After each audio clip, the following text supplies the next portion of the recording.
gentlemen, I'm Paddy Tillett, President of the Club. Welcome to City Club's Friday Forum, focusing today on the subject of public safety with Sheriff Dan Noelle. He's the Sheriff of Multnomah County. But first, some announcements. Next Friday, June the 7th, join us for our annual meeting and election of officers.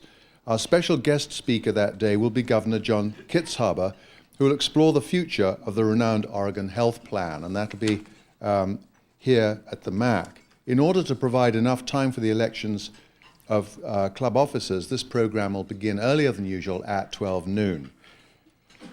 Swifter service for club members is available if you make luncheon reservations via the net and receive your weekly bulletin via email. And if you'd like to take advantage of this, please leave your email address with a staff member. A video or an audio tape of this session or any of our other sessions can be purchased from the club office. The videotapes are $20 and audio tapes are $10, and Suzanne can take care of those requests. Our board host, seated to my far left, is Carol Witherell, member of the Board of Governors and Professor of Education at Lewis and Clark College. She will have the privilege of asking the first question of Sheriff Noelle. Following Carol's question, we'll open the program to questions from City Club members in the audience, and as always, please be ready at the microphone with your question. Please identify yourself as a member of the City Club and make your question brief and to the point. Broadcast of City Club programs this quarter is made possible in part by corporate underwriting from Portland General Electric, from CH2M Hill, and from Providence Health Systems, and we're most grateful for their support. Prior to his election 7 years ago as Multnomah County Sheriff, Dan Noelle served 29 years with the Portland Police Bureau, 14 of those as a command officer. He began his career with a Bachelor of Science and a Master's in Administration from Portland State University, and now he's giving back to the university as a member of the advisory board of PSU's Justice Policy Research Institute. Sheriff Noelle also serves on the National Sheriff's Association Detention and Corrections Committee and on the Governor's State Commission on Organized Crime. He serves on the board of the Regional Drug Initiative, and many of you will remember his success in establishing Portland's first drug-free zone. Sheriff Noelle was awarded the Larry Broadbent Criminal Justice Award in 1998 following his presidency of the Northwest Coalition Against Malicious Harassment. That's an organization that keeps white supremacist activities in check. Mental health issues are closely involved with criminal behavior in the county, so it's perhaps no surprise that the sheriff also served on the board of Southwest Mental Health Network. But all work and no play can make even a sheriff dull. Dan Noelle has kept his wits and his reflexes sharp by coaching girls' high school fast-pitch softball. There are more honors and associations that I could name, but I'm sure that you'd rather listen to the man himself. So please join me in welcoming to City Club Multnomah County Sheriff Dan Noelle.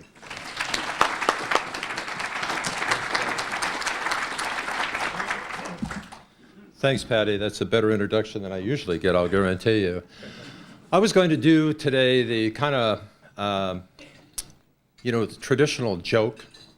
And then obviously I do want to thank the City Club for inviting me and giving me this opportunity today. And I very much appreciate being here. But the events on Mount Hood yesterday made me want to address something, and I think it would be a missed opportunity if I didn't add my voice to the voices calling for the keeping of the 939th Air Rescue Squadron in Portland. Sheriffs in Oregon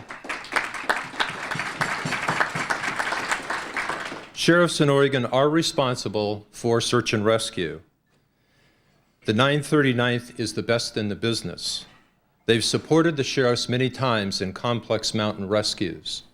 But beyond that, they provide the only aircraft capable of being refueled, and therefore they are the only mechanism that we have had to be able to rescue fishermen and people on ships who are injured or ill offshore, because they're only people that can go out there and stay out there.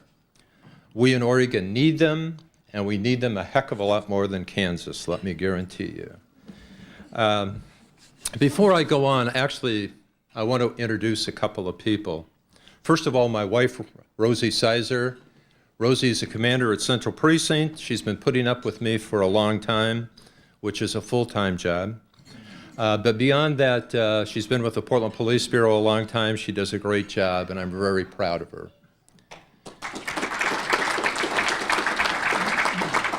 Secondly, I would also like to acknowledge Bethany Wirtz. Bethany is a research analyst at the Sheriff's Office.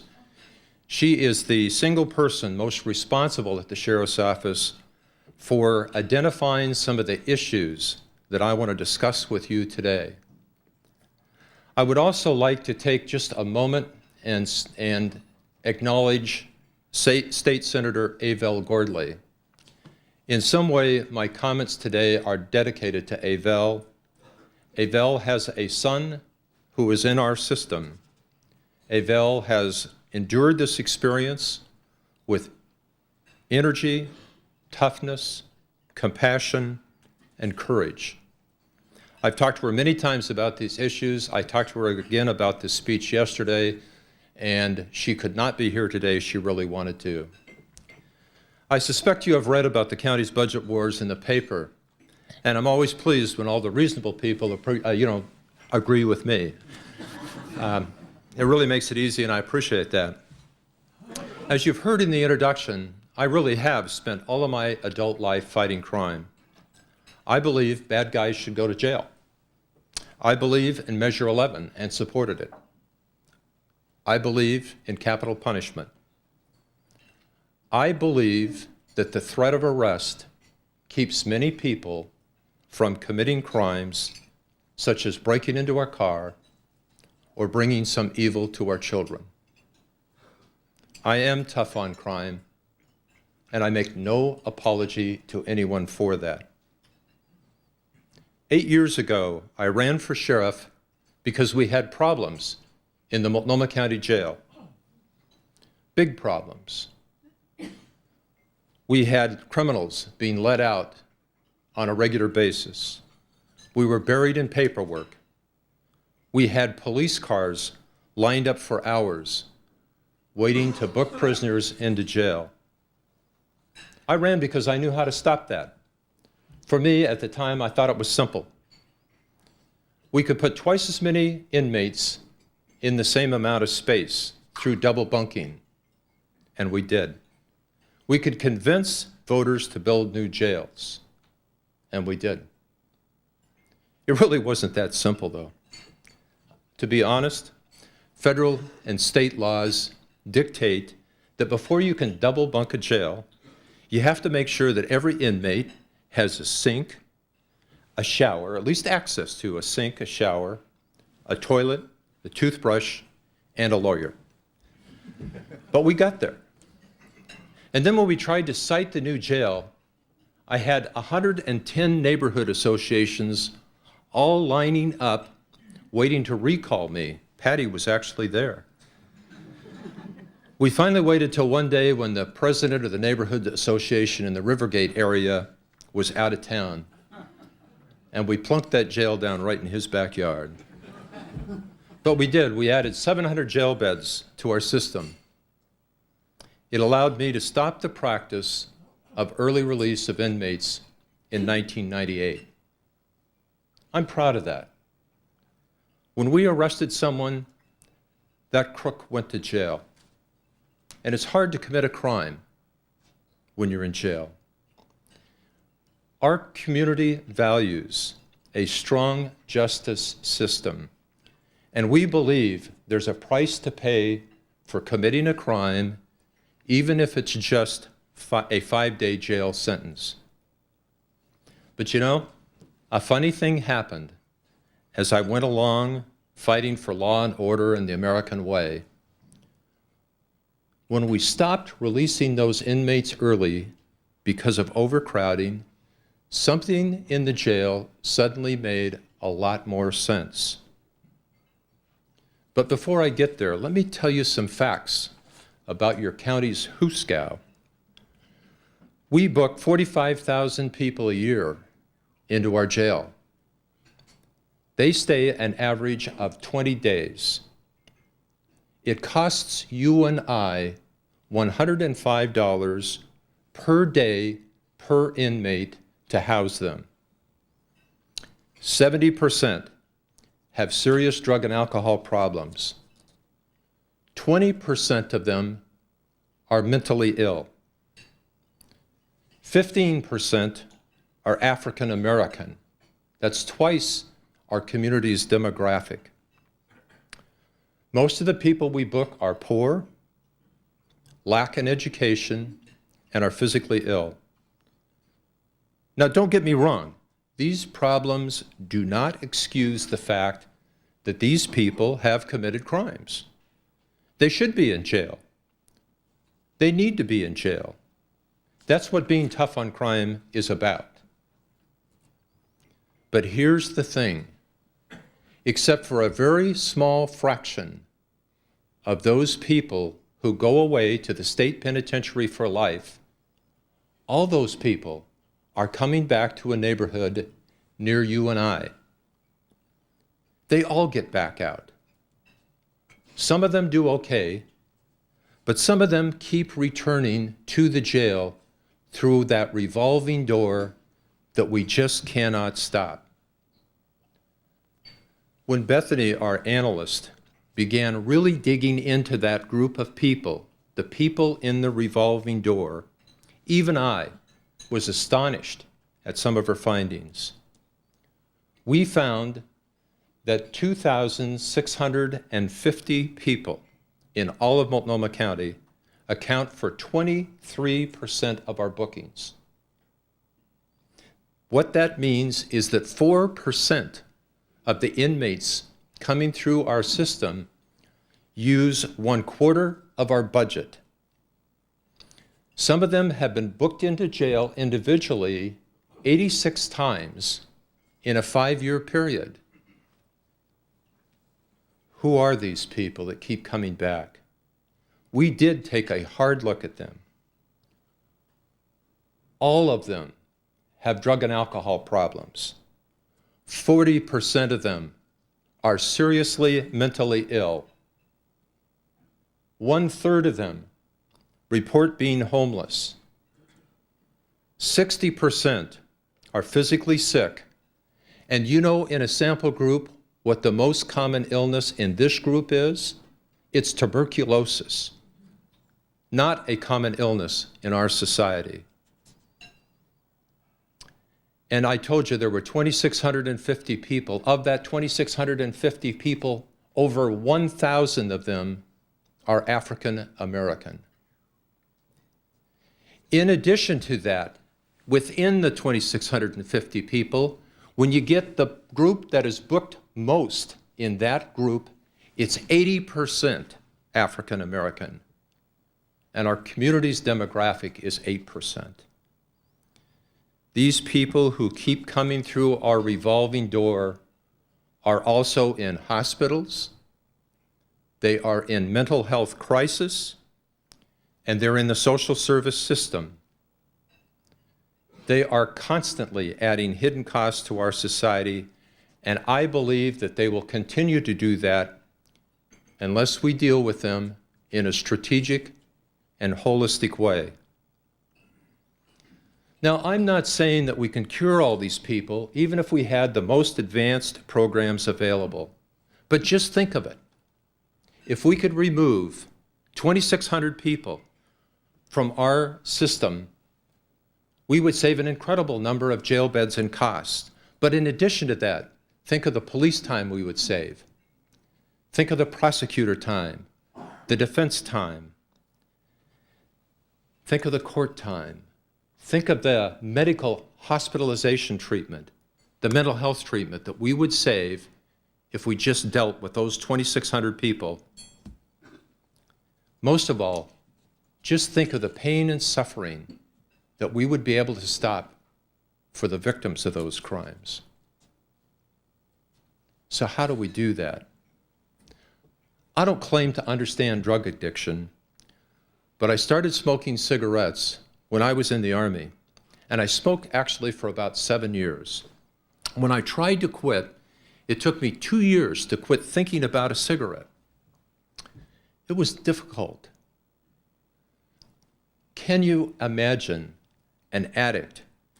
They often self-describe their entire life as living in chaos, usually with no support system. Oftentimes, their families and friends are the first people they rip off. I'm not suggesting they're victims. They're not. They can be criminals. But you can't change a drug-addicted or mentally ill criminal overnight. Sometimes jail is the only time when they are sober, receive medical care, and actually eat 3 meals a day. Sometimes the jail is their best shot at being stable enough to at least start treatment. I admit, when I was a police officer, I was concerned about catching criminals and sending them to jail. I really didn't give much of a thought to what happened in the jail or what happened after they were released. But as sheriff, this thing that began to make sense to me in the jail when we stopped the early release from overcrowding was that the jail began to actually work for us. The system became somewhat like an emergency room in a hospital. If an inmate was stabilized long enough, it allowed the judge and our counselors to make some kind of a proper referral. That's a lot better than releasing that inmate in the middle of the night because we're up against some kind of illegal capacity in the jail. Releasing inmates isn't just soft on crime because the crook walks before his time. It's soft on crime because it creates more crime. Let me address some other things that I think are soft on crime. One of those issues that I believe is soft on crime, let's cut off all the benefits to criminals. No Social Security, no Oregon health plan, and we certainly wouldn't want them in Section 8 housing when they get out of jail because they have a criminal record. You've heard it. You've heard it a lot of places. You know, and that's really a great ideal if we want to keep the criminals out on the street or sleeping underneath the bridges. But it's not realistic if we really want to get people off of drugs and back into the workplace. Even many of the homeless shelters that we have today for inmates being released from jail are located in areas of high crime activity and high narcotic sales activity. Remember when I told you how hard it was for me to quit smoking? Imagine what it would have been like for me to quit smoking and work in a tobacco store. I wouldn't have had a chance. I really don't like to help criminals. That seems soft on crime to me. But we have to stabilize someone. We have to get them housing. We have to treat their addiction. And then I think they have a chance at finding them a job. We're better off if somebody's got a job than if they're breaking into our car. Now, the State Employment Division tells us that hiring an inmate is actually easier than hiring somebody coming off of welfare. They're more prepared to work. In the jail, we have programs that support that. We give inmates certificates if they go through a work program. Inmate crews learn how to operate a commercial laundry, do food service, perform janitorial and landscape work. It's not a Harvard degree, but it does help an inmate get a job when they get out. We have a restitution center. People stay in the restitution center at night, but they can go out and do any kind of work during the day. It may sound soft on crime, but I've watched it actually turn people's lives around. The key is to keep them in long enough and get them treatment so they can just get that beginning. Other inmate programs teach GED education. We have a small but very effective mental health unit at our Inverness jail, and counselors who do drug and alcohol assessment so that we can make those proper referrals. Let me tell you another myth on crime. You often hear that criminals are victims of some kind of childhood deprivation. Somehow we, society, must feel guilty for that, and we should consider the criminal a victim. I don't think that we have to declare an abuser a victim in order to justify treatment. Treatment ought to be justified in spite of the crime. But we do need to break that cycle with a realistic approach. It takes counselors and it takes programs to do that. These people do not seek out professional help on their own. Now, when we started looking at how to deal with our most frequently booked inmates, those high inmates that I've talked about, we met with all the usual agencies. We went to the mental health providers and they said, provide better mental health. We went to the drug and alcohol groups and they said, good drug and alcohol treatment. We went to the employment people and they said, prepare the people for employment. We went to the housing people. The housing people were great. They said, you need really good housing to make this work. But honestly, unless we coordinate those solutions with true leadership, bringing those solutions together, it's no better than the country road that I grew up on as a boy. I grew up on a country road that was graveled. And I was trying to learn how to ride my bicycle. I was about 6 or 7 years old. And any of you who learned to ride a bicycle on a rutted gravel road when you were 6 or 7 years old, and it was an old rusty bike, you just couldn't make it happen. One day the county came by and they paved that road flat and smooth. It was great. You could get out there, you could ride your bike all day. Then they figured out that the water hadn't been quite drained right, so they came back and tore up the gravel and put in these drain tiles. And then the utility companies figured out that the drain tiles were on the wrong side of the road, so they came back and tore it up again, and they moved all of the utilities from one side of the road to the other.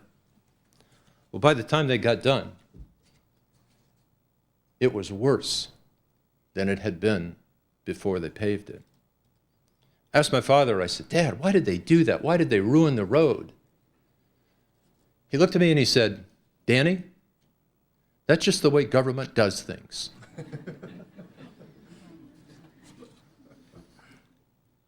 If those road and utility companies had actually planned and coordinated that, I might have been a great bicyclist. I might have won the Tour de France. All right, no, I wouldn't want the Tour de France. But we have to be smart about these people that we're releasing from jail. If we aren't smart, we're just going to require and create a whole bunch more torn up gravel roads. And we'll continue to have sick and addicted criminals committing crimes and coming back to jail. Does that mean we should not be tough on crime? Does that mean that we have to look at criminals as victims? I think not. But we have to be smart on crime. We can't do that when we're turning mentally ill people and drug-addicted people out in the middle of the night because of overcrowding in the jail. Some things are working now, and some of them, truthfully, are not. We recently released an inmate from the mental health dorm at the Inverness jail. We had given him some medication that he had in his pocket. We'd given him a prescription so that he could get more medication when he got out. He had all the proper paperwork done so that we could get him back onto the Oregon Health Plan because that had been removed. We had figured out where he could get treatment. He had a meeting with his PO already set up. He had a card that reminded him of when he went to court. Before he left, one of our people asked him, where are you going to stay tonight? And he said, you know, we've been trying to get housing. I couldn't get housing. I'm going to have to stay under a bridge until the housing is available. We should have been able to block his release on the spot until we got that problem solved. He won't make it. He will not make it. 8 years ago, I wanted to lock him up and throw away the key. But today I can tell you, we're wasting our money if all we do is warehouse inmates without managing that release, especially those people that are most frequently booked. Being tough on crime means having enough jail beds to provide that stable foundation, but it also requires a solid, coordinated triage to follow, and that begins with those programs in the jail. As you know, we're experiencing budget problems, and that's made it much more challenging today. The challenge is to make sure that you have enough jail beds and enough programs, especially to deal with those repeat offenders. We need them both. You need them both. To pretend that you can do one without the other is truly folly. For someone to suggest that we book all comers, even if we strip out the programs, is soft on crime. In fact, I will give up jail beds before I give up those programs. That's something you'd never heard me say 8 years ago. Let me tell you, there are other places, I believe, who are a lot smarter about crime than we are. The state of Maryland has a mental health authority that actually comes into the jail, moves inmates out to treatment program that are mentally ill. In the state of Oregon, we've had to sue the state of Oregon to even minimally get them to deal with mentally ill inmates in the jail.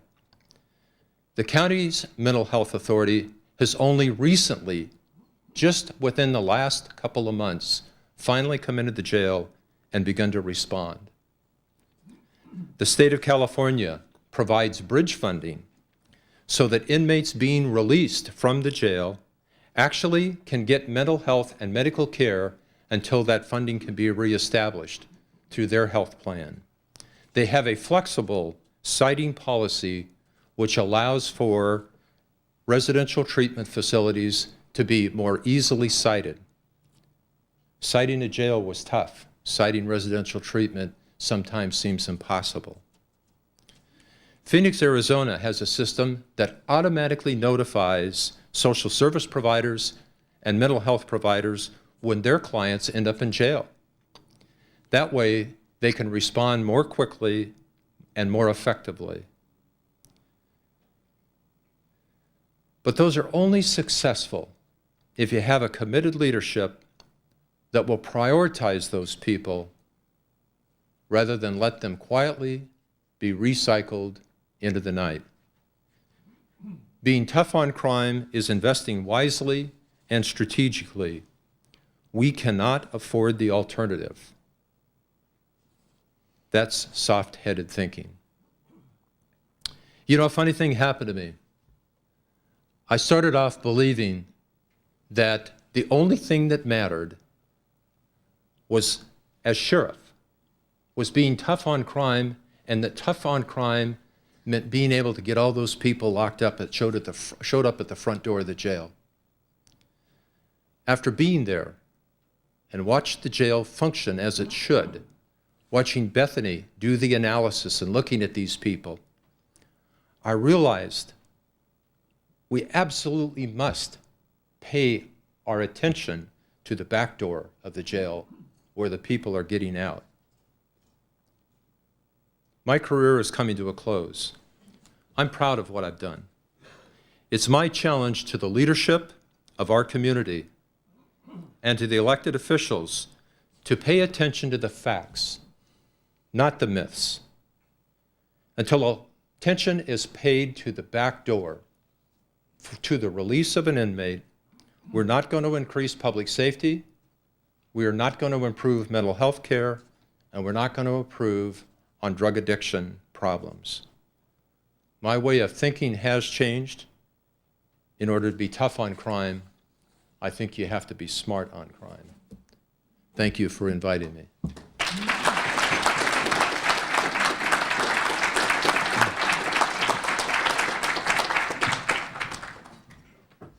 Thank you very much.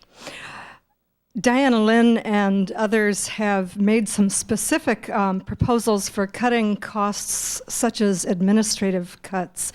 Are some of these alternatives to turning inmates out before their time real possibilities?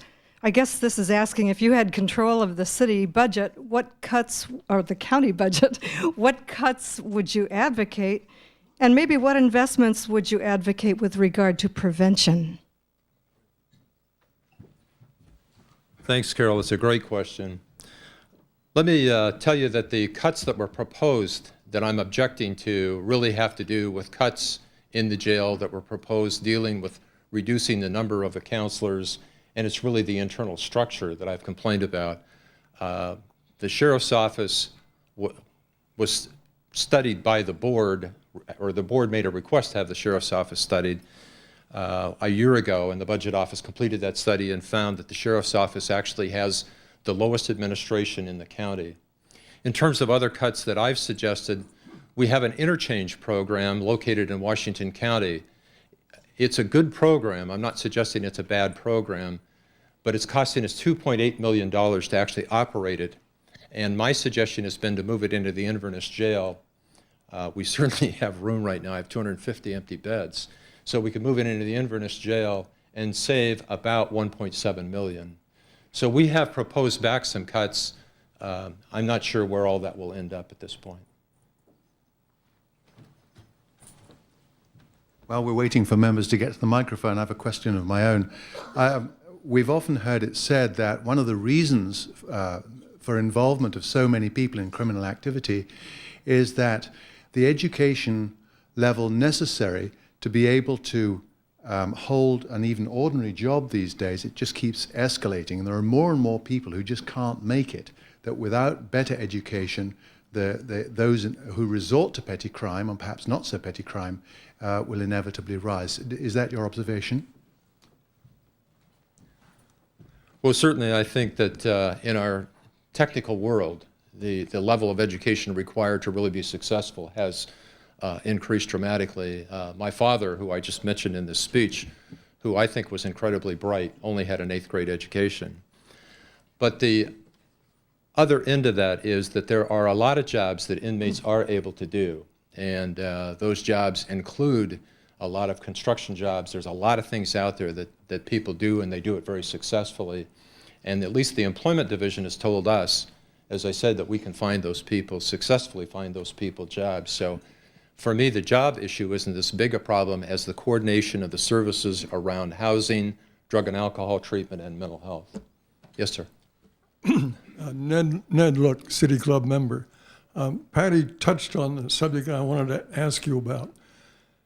About 20 years ago, when Matt Prophet was involved in the Lansing, Michigan school system, they had a study at the schools where they talked, a teacher came up and proved it.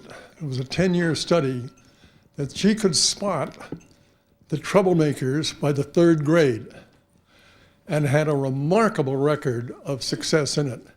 And my question is, what effort have we made, and what is the percentages of your clientele school dropouts?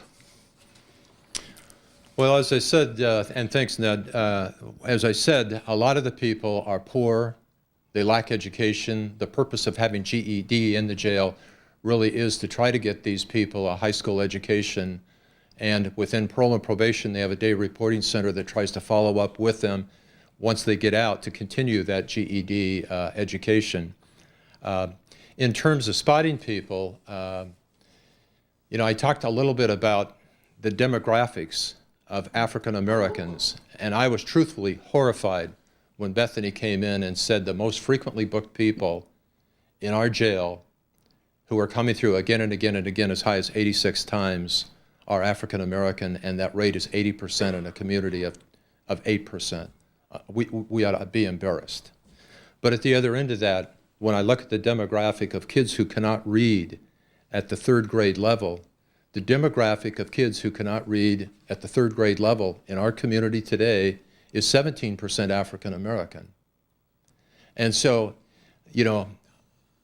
we have to deal with this issue and do a better job of those basic skills, or all we're going to do is ultimately drive failure forward. Yes, sir. Bill Savage, member. Could you lay out what sort of budget cuts in terms of dollars you're looking at, and as I understand that will that lead to early release of prisoners that you're really trying to stop? Well, let me tell you, we've already shut down 250 jail beds, and over the last 3 budget cuts that we've already taken, our ability to spend, which is the way I would put it, in other words, the cost of living goes up because union contracts go up, but at the other end of it, our budget goes down. That differential right now for me in the last year and a half runs at about $10 million that I've lost in terms of my ability to spend. So that's a huge hit. In terms of some things that we've done to try to offset the early release, when we closed down the 250 beds, what we found is we were starting to release almost that many prisoners every month back into the community. And so what we did is we met with all the police agencies, the DA, parole and probation. We got together and said, is there a better way, looking at these people who were releasing in the middle of the night and who are going out and recommitting crimes, isn't there a better way to do this? And we agreed to stop booking some property offenses. Those booking restrictions went into effect May 2nd, and since May 2nd, we have not had to actually matrix release again an inmate. But it also means that some quality of life criminals are not being booked. The only way I can see to get back to doing what I think we should be doing is more money and reopening the Troutdale Jail and keeping what we have now operating. I have some questions from the floor. The first one is, what are the obstacles to implementing your smart on crime approach in Multnomah County, and what concrete next steps should the community support? One of them, I think, is absolutely, we have to make sure that our county mental health, our county drug and alcohol, and the jail are absolutely intertwined, and that the leadership on both sides, from both the sheriff's side, because I obviously am the leader responsible for the jail, but the leadership from the board those have to be firmly pushed together. The city of Portland has always provided the housing piece for single adults. They've always had control of the housing piece for single adults. That absolutely, again, has to be integrated into this piece in order to make all that work. The other piece is, in terms of some of these things that I already mentioned, instead of trying to worry about how to protect themselves, I think the state of Oregon, like the state of Maryland, really needs to be more proactive about coming in. And you've got John Kitzhofer coming in next week, so I would certainly ask him that question, why we have to sue the state to get them to take responsibility for people that a judge has declared are so mentally ill that they ought to be in the state hospital. So, you know, and truthfully, I'm pretty frustrated about that one, but we did win the lawsuit. Yes, sir. I'm Herb Crane, a member. You mentioned how important adequate housing is for those people being released. And you have mentioned half a dozen times, seemingly to me, that these people who are released prematurely get released in the middle of the night, when that's probably the hardest time of all to find housing. Why are they released during the middle of the night? That actually began in about 1984 by the federal court. The federal court set that as the 4 o'clock in the morning as the time we have to hit count in the jail. We sued and overcame the federal court order. The system that we have now, though, adopted that same time. And truthfully, the reason that that time has always been held is that it's the time when generally the count in the jail is at its lowest.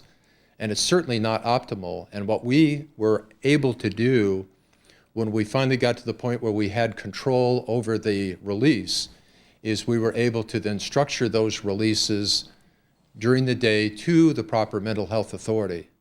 So, I think the solutions are there, and I'm not making excuses in terms of the 4 o'clock in the morning. It is to try to get to the least amount of the count. Yes, ma'am. Carolyn Timmerman, City Club member. I didn't hear you mention anything. There's no halfway houses available to you? There are. It's a great question. There are a few, and the county has actually tried to actually buy more. The big problem with conditional use permit is that in order to cite, it's just almost an impossible task to overcome. I mentioned California. There is a legislator in the Sacramento area. What he did is rammed a bill through the legislature, and I don't know who this guy is. He must be a powerful guy down there, but he rammed this bill through, which says that any group home that houses 6 or less inmates has to be cited under the same conditional use permit process that a home is cited under. So effectively, it cuts all this NIMBY stuff out of any group home that deals with 6 or less inmates. I think it's a powerful tool, and if we had a tool like that here, I think the ability to fund the housing is there. The problem is that nobody can seem to figure out how to skin the cat on citing it. Yes, sir.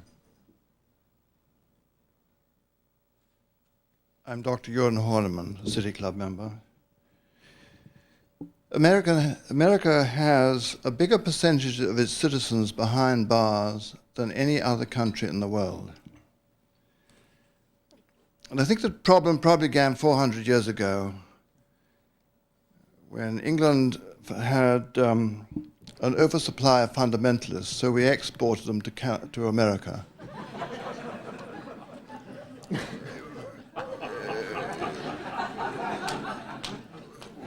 We saved ourselves the agonies of prohibition, but the problem is that fundamentalists never learn, and we find ourselves now in war on drugs, which we've lost. And England doesn't have a war on drugs, nor does Holland. We have no real problem compared with America. I'm told that if I have a joint or two of marijuana in my car, I might find myself in jail. This doesn't happen in those two countries. Again, if I'm lucky enough to be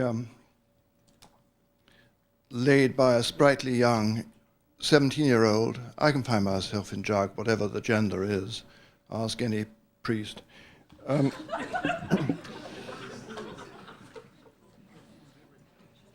My question is, if your laws were changed to coincide with Holland and Britain, what percentage of your jail occupancy would go down? Or put another way around, your figures on the length of stay of these individuals would seem to support the premise that what should be changed is what is considered a crime in this country. And that would probably solve your financial problem, and incidentally mine as well. Thanks, Doctor. My financial problem is your financial problem. And I'm not sure exactly where the fundamentalists and the Catholics ended up and all that, but let me address the question I think you really asked, which is why shouldn't we legalize narcotics? And I think that's kind of the core of the question. Personally, and if I missed it, tell me. Personally, for me, when I look at the people we see addicted to crack cocaine, heroin, I see the people who are addicted to methamphetamine. I know if you're a physician, you're seeing them in your practice. I think that you look at their lives as chaotic as they are.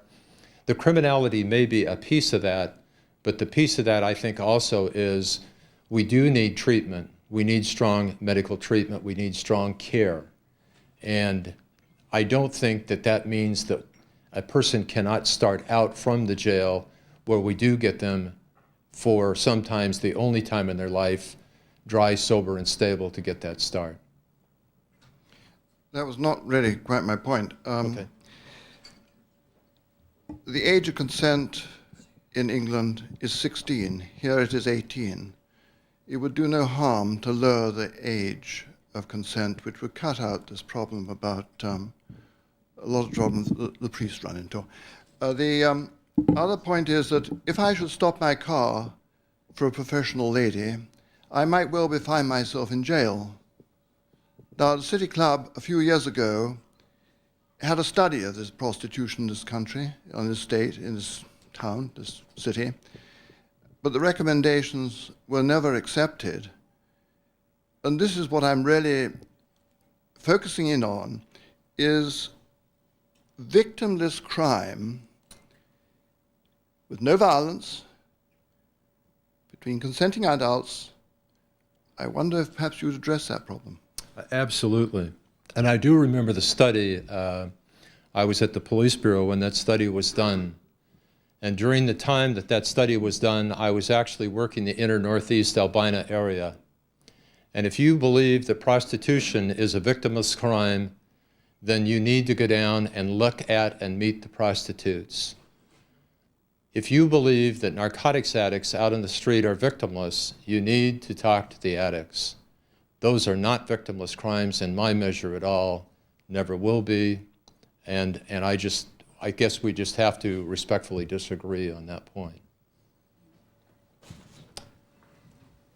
More questions from the floor. This one asks, would you discuss the geographical distribution of crime and your resources in the county? I think in terms of the geographical distribution of crime, if you map it based on arrests, which is kind of what we've been looking at it in terms of where the majority of the arrests come out of, Rosie actually creates more trouble for me than any other part of the community. That central downtown core area that she's responsible for, her police officers are very effective. And I don't know what you're bringing to the door, but it's a high percentage.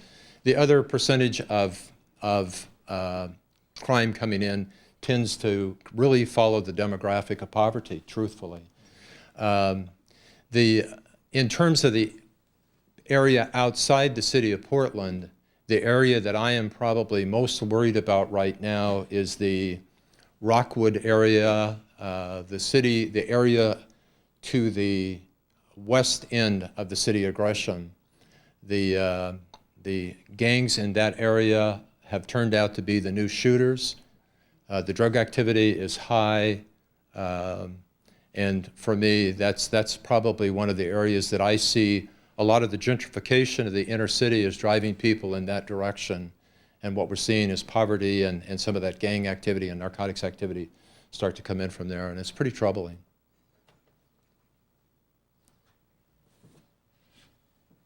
Laura Rowland, City Club member. I'm wondering if you could discuss a little bit, and maybe a shift in your resources more to public safety after the events of 9/11. I know that has been an issue for a lot of police forces, and I want to know what we're doing about it. Well, certainly there's been a lot done. County Chair Diane Lynn created a task force right after September 11th. We have completely rebuilt our emergency management system, or we're rebuilding it around the issue of both public safety and health. Because given the anthrax issues that occurred, health has to be a part of that construction block that responds, and that's true for the whole community. I mean, in terms of Multnomah County, that includes the health piece, certainly includes the city of Portland, Gresham, and the whole county and metro area, in case we had a health issue here. In terms of the impact on the sheriff's office and the Portland Police Bureau has been huge. Everything from guarding bridges to we now have our patrol boats every day working with the Coast Guard, running down secure sites all the way from, we police all the way above Bonneville Dam on the river and all the way to Scappoose in the river. And so we're running a lot of extra patrols. We're looking at a lot of those places that could be potential targets. I think The other thing that's occurred is there has been a huge networking amongst the federal, state, county, and city officials at the law enforcement levels. And I think that we're getting much better in our ability to share information. It's certainly not perfect, but we're certainly getting a lot better. We're all a lot more aware of what we need to do. This will be our last question. Am I entitled to a second stab at this? No. I'm still Herb Crane, still a member. In that case, you may get Thank you. You mentioned consistently drug, alcohol abuse in the same breath. Mm-hmm. And when Dr. Horniman questioned the sensibilities of criminalizing drug abuse, you totally object. And so then my question would be, would you then suggest that we return to prohibition, which deals with alcohol as opposed to drugs? You know, truthfully, Herb, if I had my druther personally, and I realize that I am one of those few people that very rarely ever drinks, and it's nothing to do with fundamentalist Christian values or Catholic values or anything. It's just my own personal choice that I've made. If I had my druthers about alcohol personally, I would have wished prohibition had continued. And the reason I would tell you that is that every year on our highways, I see more people killed because of alcohol than I do because of drugs. And when you look at that, I mean, it's probably more people are actually killed in highway accidents related to alcohol than in shootings from guns. At the other end of that, I realize that in terms of my position about prohibition, that's certainly the minority opinion in our country, and I respect where our country is. I respect the decision we've made. I may not like it, but I think that it is wrecking a huge number of lives in order to keep that industry alive. Well, thank you, Sheriff Noelle, for a very sobering talk.